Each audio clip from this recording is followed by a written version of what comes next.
Hello everyone and welcome to another episode of the Major Region Rundown. You can check episode 1 where we gave a quick rundown about the LCK coming into the World Championship this year, and now we're going to be doing a video on the LPL. Now these videos serve as just a information piece that's quick, snappy, and gives you a rundown about the team, strengths and weaknesses, and what's changed from last year and what you can really expect from them coming into the Worlds this year. So we're going to start with the LPL and we're going to go through every team by seeding. The first team from the LPL we've got is JDG.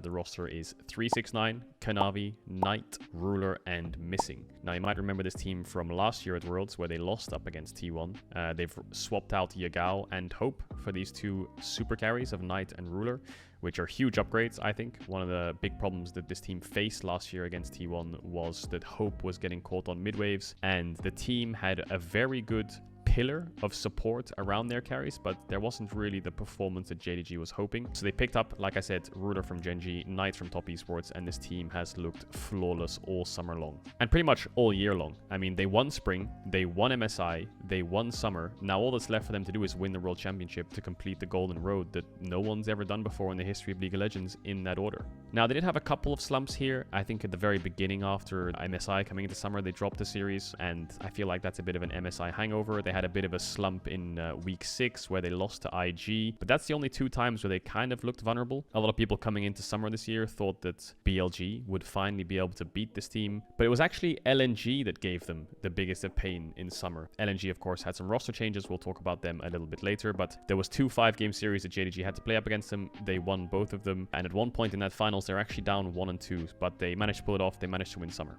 The biggest strength that this team has had all year long has just been their team fighting. It's just on another level. It's basically like having 5 fingers on a fist just aligning perfectly to deliver punches endlessly. Their micro execution in fights is near perfect from every single player, and I think the best way to look at JDG is their player dynamic. The style of each player in all of their roles fits so perfectly together that we might never see a team like this ever again, because it's just, they have 369, who is the best top at negating any top lane carry potential, will play any tank and go basically as even as humanly possible, and will execute fights perfectly. They have Missing, who's one of the best engaged supports in the world. Most played always has been Rakan for Missing. So you've got 2 massive pillars on the side of frontline and consistency. Then you've got Kanavi, which is probably one of the best junglers in the world, and it probably is the best jungler in the world. He can play carries, he can play tanks. He is so efficient at finding small advantages in the jungle, being at the right place at the right time to keep their early game stable. And they've got the 2 best carries, right? They've got Knight and Ruler. Like these 2 on hyper carries, lane phase, everything is pretty much perfect. So you've got this frontline, this kind of X-Factor jungler, and then 2 of the best players in the world in their respective roles in the carry spots. So this team is just so hard to crack. It's like a brick wall in team fights. They're a little bit behind, they'll come back in a team fight. They're ahead, they'll force a team fight. It's even and there's a dragon spawning, they'll make you come for a team fight. So that's a scary thing to play up against. Now, they'll always be leaning into these ideas of front to back comps, mid to late game scaling. It's proven very hard to break through all year. No one's really broken it, but the only real criticism you can have is they're a bit predictable in that sense. You kind of know what they're going to do, so finding a way around that, if you want to dissect it, sure. Knowing what they want to do is a good thing, but it's never really worked to know what JDG is going to do just yet. And then sometimes Kanavi can be a little bit loose in the early games and make mistakes, and that's the only real criticism I have in their losses. Sometimes Kanavi kind of loses control, and then teams do get these big leads, and then team fighting that becomes a lot harder to come back from when you're at these gold deficits. So that small inconsistency could be a bit of a pain, but yeah, this team looks like one of the favorites to win the whole title.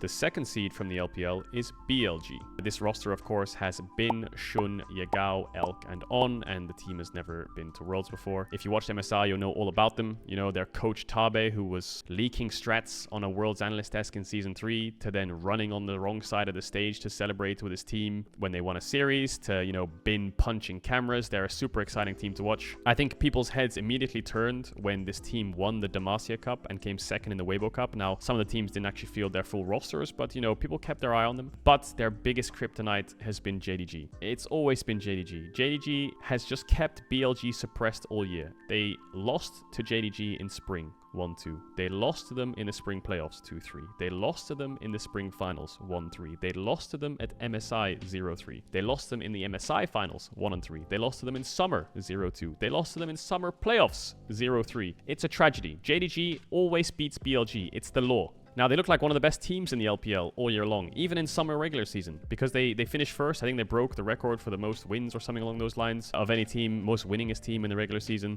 But then they came into playoffs and they beat Top Esports 3-1, which I think most people kind of expected. But then they went into the semifinals and, like I talked about, lost to JDG 3-0, went into the lower bracket, and then they lost to LNG as well in a 3-1. So as much as BLG had this fantastic run through MSI in summer and they managed to beat Top Esports in round 1, they actually lost their next 2 best of 5s quite handily, you know, 3-0 by JDG, 3-1 by LNG up against BLG, who was supposed to be, you know, really peaking in summer. So I feel like there's this recency biased narrative around them. They could be a weak team, but I don't think that's something that people should dwell on. The rise of JDG and LNG is a bit scary, you have to say, and you have to feel, but you can never really doubt this team if you look at the actual whole entirety of their year. Now, coming out of the LPL as the 3rd seed is LNG. Their roster is Zika, Tarzan, Scout, Gala, and Hung. The last time they were at Worlds was in 2021. The only real remaining player from that roster is Tarzan. If you remember, in 2022, this team had Doinby and Ale, and they were the ones who kind of invented and created this Nocturne Kennen comp in the solo lanes. Going into playoffs last year that a lot of teams throughout the world tried to copy, but they failed to make Worlds. They got knocked out in round 1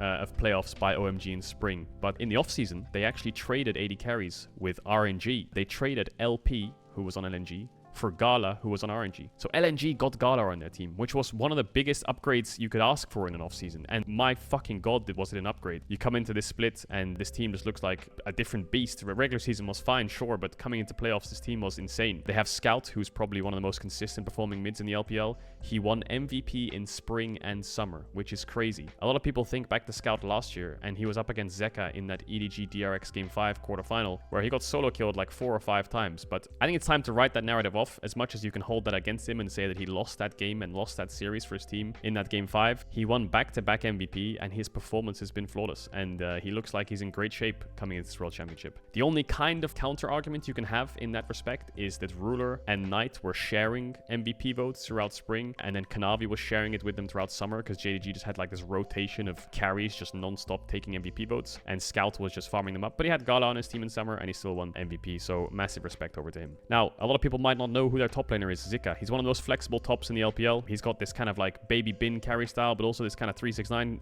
tank style. This is the difference between Zika, is you've got the 3 best tops in the LPL. You've got Bin, who is this carry player. You've got 369, who's this tank teamfight player. And you got Zika, who's just kind of in the middle. Jack of all trades, master of none. Is that the expression? I think it might be. He can do both, and he can do both to an incredibly high level. So he's a cool player to watch out for. But my favorite player on LNG, aside from Gala, who I think is just one of the best ADs in the world, is Hung. A lot of people might not know this player. He was on FPX. I was a huge fan of him when he was on FPX. Now, the team FPX wasn't that good. He played like a psychopath. You can call him Hilly Hung. Yeah, it's a really nice nickname for him. The reason I call him that is because he'll just constantly flash in and die. He will flash in on Lulu and ignite you to stop your base. He will play frontline Lulu. He will die to freeze waves. He will cheese you to make you have to call an Uber to get back to base. And he's always played this like on-edge psychotic style of support. So he's definitely the most fun player to watch on LNG for me. And I think he's just gotten even better on that team. So keep your eye on him. They took JDG to 5 games both times in the playoffs. So they looked really strong in those series. And yeah, you can get excited for LNG. They're looking really, really sharp. And the 4th seed from the LPL, the team you should get most excited about because I'm very biased towards them. I'm sorry, I can't help myself. Their roster is The Shy, Weiwei, Xiaohu, Light, and Crisp. Now, they had a pretty underwhelming spring. Well, underwhelming's relative. They came 4th in regular season, yeah, but then they lost in the playoffs in round 1 against BLG. They had Karsa on the team, who most of you will remember from teams like RNG or Flash Wolves, and he got absolutely gapped by BLG's jungler Shun. The team then signed a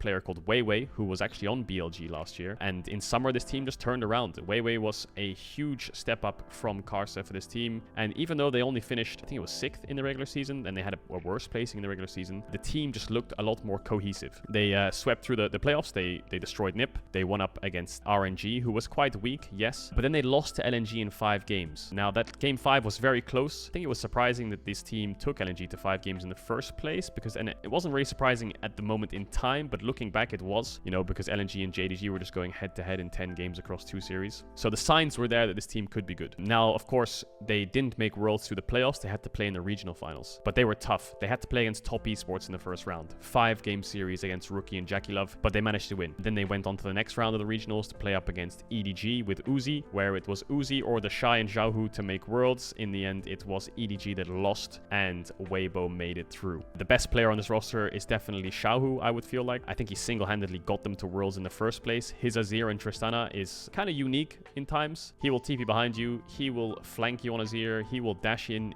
every team fight on Azir, Xiaohu, and he'll do the same with Tristana. So he's quite fun to watch, but never let him pick Yone. His Yone performance, my god, those ultimates were hitting me. Light, one of the most underrated AD carries in the league, very consistent, really big fan of his, almost like the Weibo late game insurance, but they've always struggled to have good mid games, especially when Karsa was on the team. I feel like the game just kind of collapsed through side lanes and they can never really set up for fights properly. But ever since he joined, the team looks a lot more consistent. Weiwei is a bit of a psychopath and has some crazy pathings, and Crisp is there, world champion, but never let him play a hook champ. He misses every hook. But yeah, the Shy is the GOAT, smiley face, don't underestimate this team, and that was the LPL rundown of the 4 teams attending. I hope you enjoy Worlds. There'll be another episode out for this for the LEC. I won't be doing the LCS, I think, because I haven't watched the LCS, so I don't feel like I have as good as opinion about the teams, but yeah, we'll see. Hope you enjoyed the video. Make sure to like, comment, and subscribe, and I'm excited for Worlds. I'll be co-streaming it. Make sure you're there.